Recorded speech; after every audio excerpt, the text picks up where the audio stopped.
My name is David Sanchez. I'm born and raised just a few minutes from here, in a neighborhood called Southwest Detroit.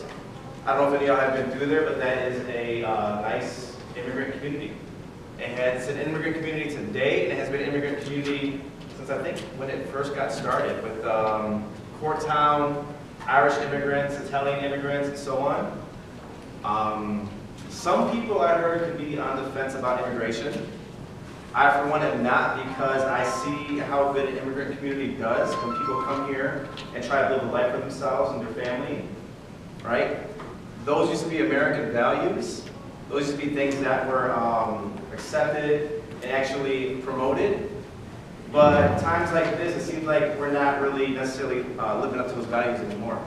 A long time ago, 1800s, I just found out there was something called the Chinese Exclusion Act. And that was the first time the United States actually identified a race of people that they did not want in this country. Today, Republicans, like I said, they used to use like subtle undertones about race and racism and immigration, but right now it's very blatant, as we can see in our executive office, right? Democrats also use that issue because a lot of their base supports a path to citizenship with immigration, especially with DACA recipients. It has about 70% across the country support, whether you're Democrat or Republican. But still, when it's time for Democrats to make the votes and to stand up and do the right thing, they're not always doing it. And that's Michigan United is what we call a power organization, as opposed to what's called could be called a service organization. So power organizations look to change things that are negatively impacting communities. I'm an immigrant rights organizer, so I work with immigrants and people who are impacted by negative legislation, trying to change those things for the positive.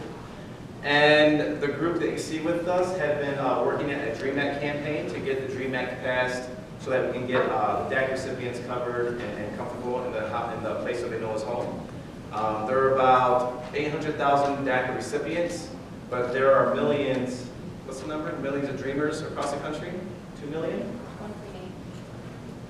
Couple million dreamers across the country. Ever since Trump presented the DACA program, there's even a younger group of people who were brought to this country at a very young age who cannot get the protections that DACA recipients currently have as well. Right? So it's still important to focus on the DREAM Act passed. What we have done in Michigan is did plenty of rallies, sit-ins, letter writing campaigns, phone calls, to try to get our senators and congressmen in the state to support the DREAM Act. So that's just a little bit of background information.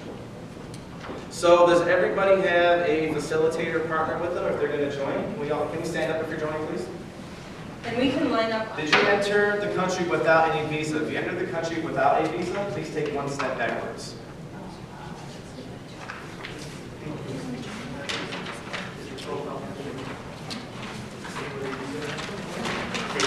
You can apply for residency. You can take one step forward. So there are many immigrants that enter the United States, but only some of them, of which has the option to apply for residency. So if you apply for residency, take step forward. Thank you. Like my grandfather came to this country from Mexico, and he didn't speak a lick of English at all. So on top of being undocumented, on top of making very low wages, he was not even able to speak the language of English, so that made it that much harder. So if there's a child, if somebody has the story of a child, if you had to translate for your parents or family, take one step backwards. Or if you yourself are not a native speaker. Like Michigan United, but the police still did not follow protocol. Despite everybody's best efforts, you were deported, leaving behind your daughter and husband. So is there an undocumented parent? Yes, so we have one here. So like David said, in a scenario where your headline is, you're pulled over, you're not for driver's license registration, you can't provide that, you would be detained. Are you being deported? She's being taken to the detention center. Oh, no, a little bit farther over. You can sit right here. Yeah, so they're Over on the wall? yeah, you see that?